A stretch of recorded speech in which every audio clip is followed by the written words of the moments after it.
ఎట్లా ఈ భాష కంట్రోల్ ఎట్లా దీన్ని ఇప్పుడు ఎందుకంటే బాడీ షేమింగ్ కూడా చేస్తున్నారు ఇప్పుడు ముఖ్యమంత్రిని కూడా ముఖ్యమంత్రి ఏమంటారు 3 ఫీట్ లేడు 4 ఫీట్ లేడు అని ఇట్లా అంటారు మిమ్మల్ని కూడా కాంగ్రెస్ మంత్రులు అన్న సందర్భం ఉంది అట్లా కాదు ముఖ్యమంత్రి మొదలు మాట్లాడింది నా గురించి కూడా బట్ నేను అంటే ఇప్పుడు కూడా గుర్తుపెట్టుకోండి మీరు ముఖ్యమంత్రి అయ్యో మీరు అదే కదా మీరు ఇప్పుడు అన్నది నన్ను ఇదన్నాడు అదన్నాడు సూర్యాపేటకు వచ్చిన ప్రతి సందర్భంలో ఇప్పుడు కాదు ఆయన పిసిసి ప్రెసిడెంట్ ఉన్నాడు కూడా నేను మంత్రి ఉన్నాడు కూడా వచ్చి అదే మాట్లాడిపోయాడు ఇది 3 అడుగులోడు ఇది అది అని చెప్పి నేను ఎప్పుడు దాంట్లో పోలే మళ్ళీ నేను అనొచ్చు ఆయన వ్యక్తిగత జీవితం గురించి నాకు చాలా తెలుసు అది ఎంత అగ్లీగా ఉంటుందో అరే నేనేమంటున్నా అది ఎంత అగ్లీగా ఉంటుందో మాకు తెలుసు కానీ మేము మాట్లాడు మేము ఏమంటున్నా నేనుగా ఆయన సంస్కార స్థాయికి నేను దిగజారను అని చెప్పిన ముఖ్యమంత్రి వ్యక్తిగత జీవితాల్లో విమర్శలు చేయరు మీరు మీ లైఫ్లో ఇప్పుడు 25 ఏళ్ళలో ఒక్కటి తీయండి ఒక్కటి ఉంటే వాళ్ళ ఆస్తుల గురించి మాట్లాడినరు ఇంకోటి మాట్లాడినరు కోమటిరెడ్డి బ్రదర్స్ మాట్లాడినరు ఆస్తులు వెంకరెడ్డి ఈయన మాట్లాడింది ఎవరు జగదీశ్వర్ రెడ్డి ఉద్యమంలోకి 2001కి వచ్చినప్పుడు గంజి బెంజి అని కూడా మన ముఖ్యమంత్రి నేను అదే అంటున్నా గంజి తాగేందుకు లేనివాడు ఇప్పుడు బెంజిలో ఓకే నేను ఏమంటున్నా దాని మీద నేను వ్యక్తిగత ఛాలెంజ్ చేయొచ్చు నేను రేవంత్ మీ ఊరికి పోదాం మీ హిస్టరీ దిద్దాం లేదా మన ఇద్దరం పోదామా లేదంటే వీళ్ళని పంపుదాం రిపోర్టర్లను పంపుదాం నీ హిస్టరీ నీ తండ్రి హిస్టరీ నీ తాత హిస్టరీ తీసుకొద్దాం నా ఊరు కూడా పంపిద్దాం రెవెన్యూ రికార్డులు తీపిద్దాం నీదేందో నీ బతికేందో నేనేందో అని అనొచ్చు నేను లేదా నువ్వు పుట్టి పెరిగిన నీళ్ళు ఏముందో నేను పుట్టి పెరిగిన నా ఇల్లు ఏముందో చూద్దామని నేను అనొచ్చు నేను ఆ వ్యక్తిగతమైన జోలికి పోతే దేనికి పనికిరాడు ఆ క్యారెక్టరు ఆయన నేనెక్కడ ఆయన ఎక్కడ ముఖ్యమంత్రి కావడం అనేది అదే జైపాల్ రెడ్డి నన్ను ఒక రోజు పేరు పెట్టి పిలిచిందా జైపాల్ రెడ్డి ఇప్పుడు పేరు పెట్టి పిలిచిందా చీచి ఆయన పేరు వస్తే చి అనేది అంటే ఆ పేరు ఉచ్చరించడానికి కూడా అర్హుడు కాడు అని మాట్లాడేది జైపాల్ రెడ్డి ఆ రకంగా చూసిండి నేను ఈ జీవితంలో ఒకనాడు తన దగ్గర కూడా రానివ్వలేను పోయిందా ఈయన పెళ్ళి జైపాల్ రెడ్డి అల్లుడని మాట్లాడుతున్నారు మీరు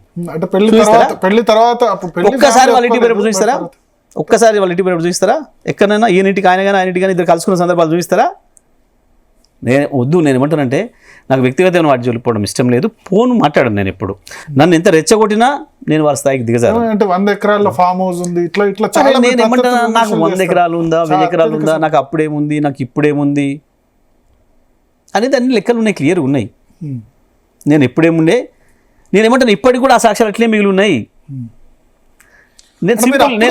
అప్పుడు రిచ్చా మీరు చెప్పేది ఏంటంటే నాకు ఇష్టం నేను ఎందుకంటే నాకు మొదలు కులమే ఇష్టం లేదు నేను కులాన్నే క్లెయిమ్ చేయలేను నా జీవితంలో కాబట్టి నేను ఏంది అని నాకు చెప్పుకునే అవసరం నాకు లేదు నాకు జ్ఞానం వచ్చిన నాటి నుంచి నేను పెరిగిన విధానం వేరు నేను పాటించిన విలువలు వేరు నేను నమ్మిన సిద్ధాంతాలు వేరు కాబట్టి నేను పిచ్చి మాటలు నాకు కోట ఉంటుందా నువ్వే చెప్పినావు కదా కేసీఆర్ కోట అనితే కేసీఆర్ కోటాను నాకు నన్ను ఎవరన్నారు ఐడెంటిఫై ఐ నెవర్ నేను మీకు ఆశ్చర్యం ఏంటంటే నా 8వ తరగతి 9వ తరగతి నోట్బుక్స్ కూడా ఉంటాయి ఇప్పటికి కూడా దాంట్లో కూడా జగదీష్ అని ఉంటుంది నాకు తప్ప తప్పట్లేదు మరి ఏం చేస్తాను దరిద్రం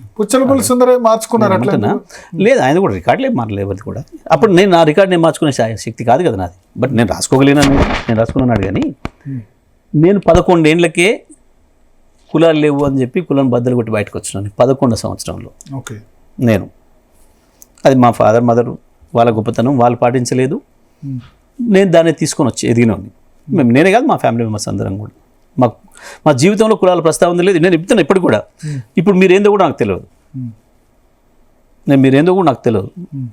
నేను భరత్ ఆంధ్రనా తెలంగాణ భరత్ ది కులమా ఆ కులమా అని ఆ నీచమైన ఆలోచనలు చేసే స్థాయికి నేను ఇప్పుడు దిగజారను నాకు ఇప్పుడు అలవాటు లేదు ఆస్తులకు సంబంధించి కూడా నాకు ఎన్నడూ ఇష్టం లేదు మాట్లాడడం ఎందుకంటే నాకు ఆస్తులు అంటే ఎన్నడూ లెక్కలేదు నా చుట్టూ నా మిత్రులకు తెలుసు నేను ఇప్పుడు చెప్పాను కానీ చాలా విషయాలు ఉన్నాయి కానీ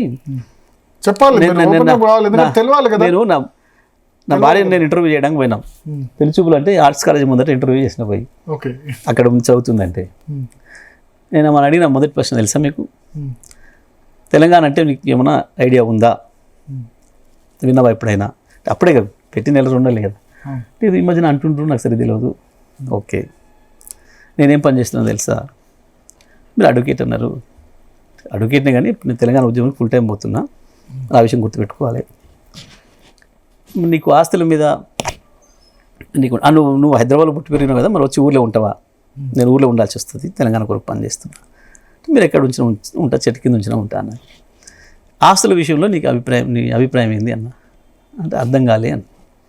అంటే ఆస్తులు ఉండాలి, పైసలు ఉండాలి, ఇట్లా పెద్ద బంగ్లాలు ఉండాలి, ఇల్లు ఉండాలి, ఇట్లాంటి అభిప్రాయాలు ఏమైనా ఉన్నాయా నీకు, ఏముంది అన్న అంటే నాకేం తెలియదు, మీరు ఎక్కడ వస్తే అక్కడ ఉంటా అన్నది.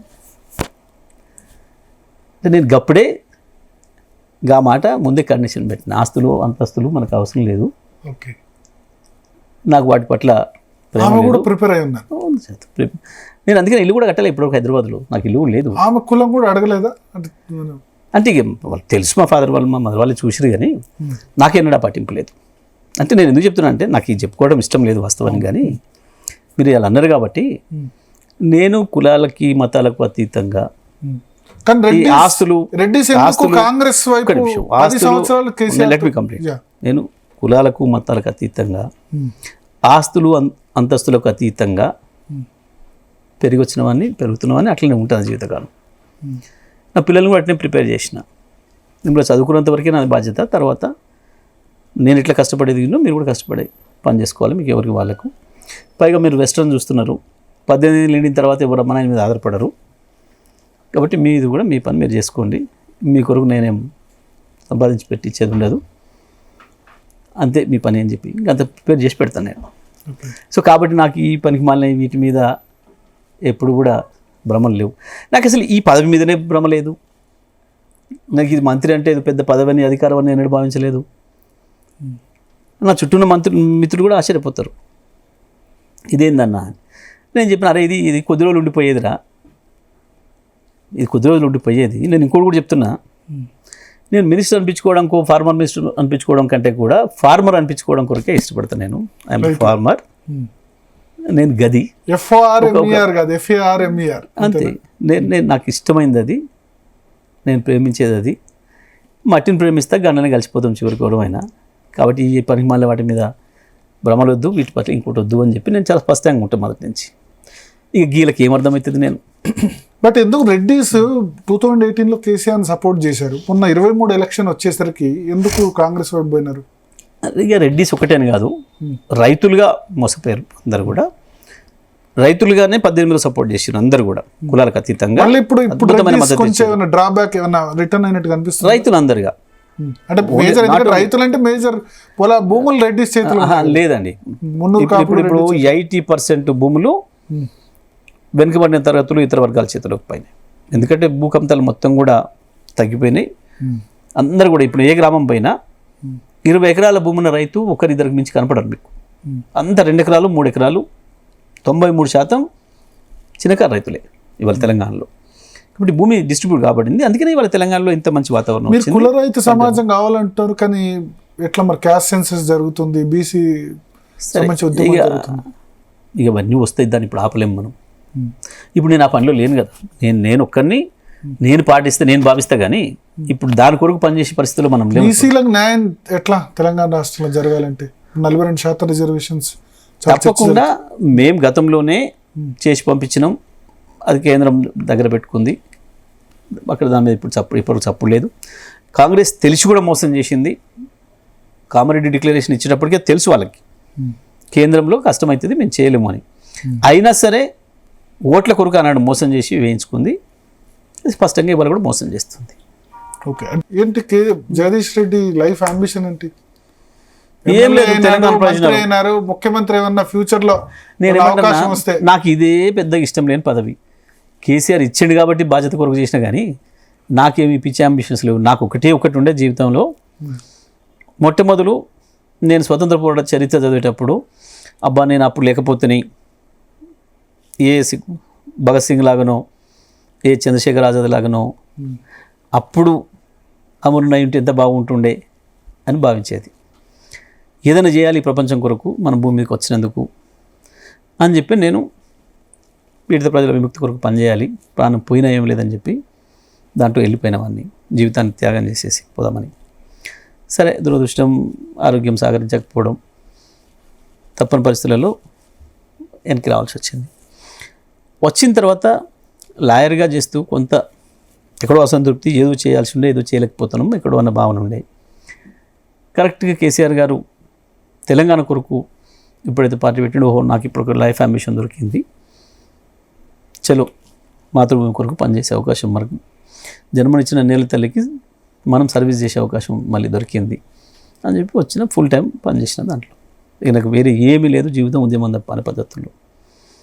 వాస్తవానికి నాకు ఎమ్మెల్యే కావాలని లేకుండే.